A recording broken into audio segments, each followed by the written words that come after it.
Salut, c'est Fanny, bienvenue sur Les Psys se questionnent. Aujourd'hui, c'est la deuxième vidéo concernant le thème des chaussures et des chaussons pour enfants. Et cette vidéo vous donne des conseils pratiques pour choisir les chaussons et les chaussures en fonction de l'âge de votre enfant.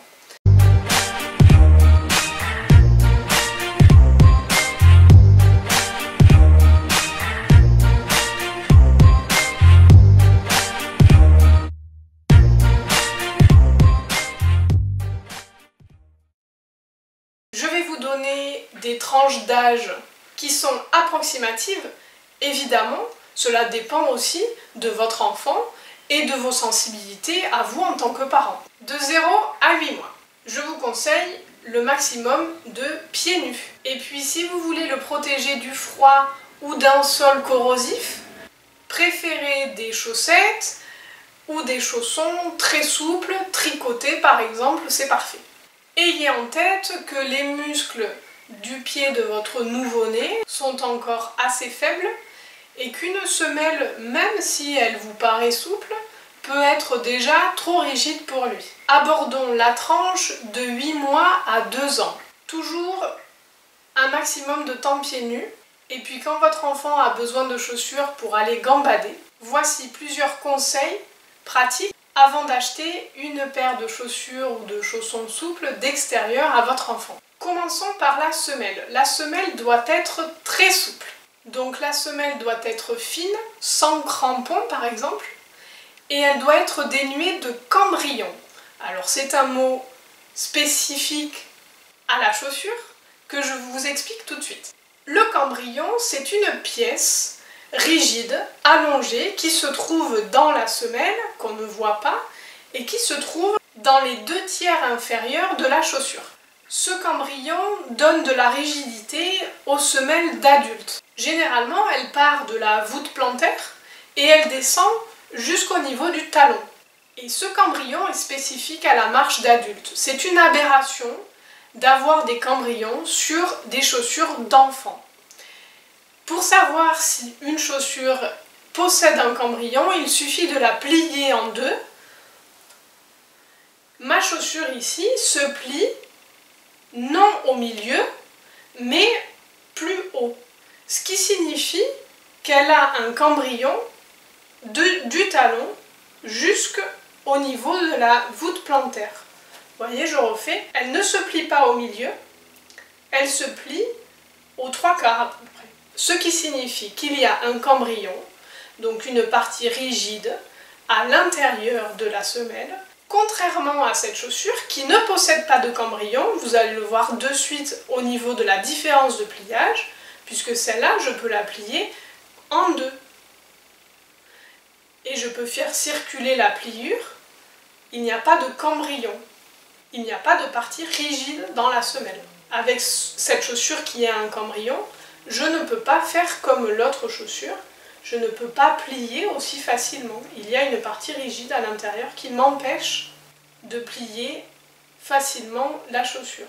Donc avant de choisir une chaussure, je vous invite à la plier pour vérifier qu'il n'y a pas de cambrion. Et ce n'est pas une question de marque de chaussures.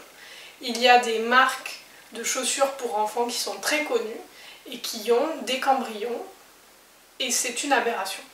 Deuxième conseil, préférez les chaussures basses qui permettront de laisser de la mobilité au niveau de la cheville. Le contrefort maintenant. Donc le contrefort, c'est comme le cambrion, c'est un terme spécifique à la chaussure.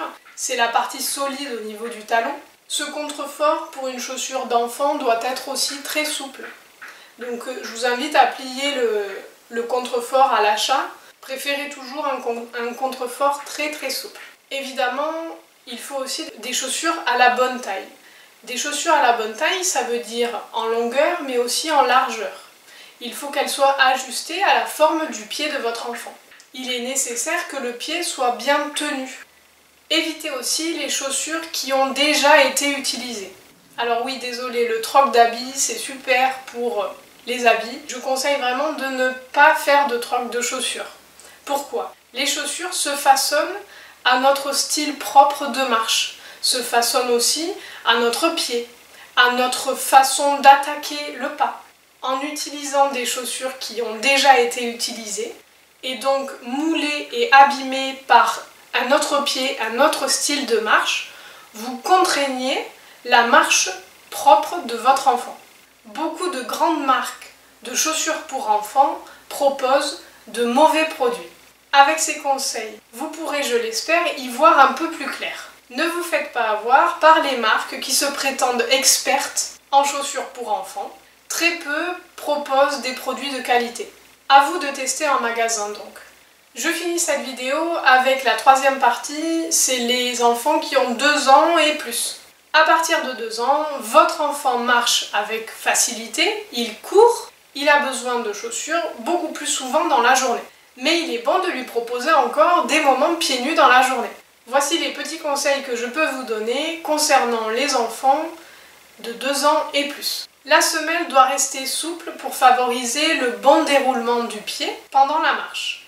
S'il y a un cambrion, vérifiez en pliant la chaussure que ce cambrion n'est pas trop rigide. Les chaussures basses sont toujours préconisées pour favoriser les mouvements de rééquilibration au niveau de la cheville. Le contrefort est généralement un petit peu plus épais que les chaussures d'avant 2 ans, mais vérifiez quand même à ce que ce contrefort soit encore assez souple.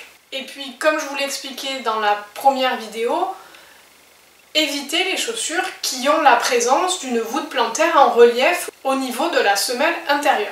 Donc pas de grands changements de conseils par rapport au conseil des 8 mois 2 ans, si ce n'est qu'il est acceptable que les chaussures deviennent un petit peu plus rigides au niveau de la semelle et du contrefort. En espérant que ces conseils vont pouvoir vous aider dans l'achat des prochaines chaussures de votre enfant, n'hésitez pas à la partager autour de vous et à bientôt pour une prochaine vidéo.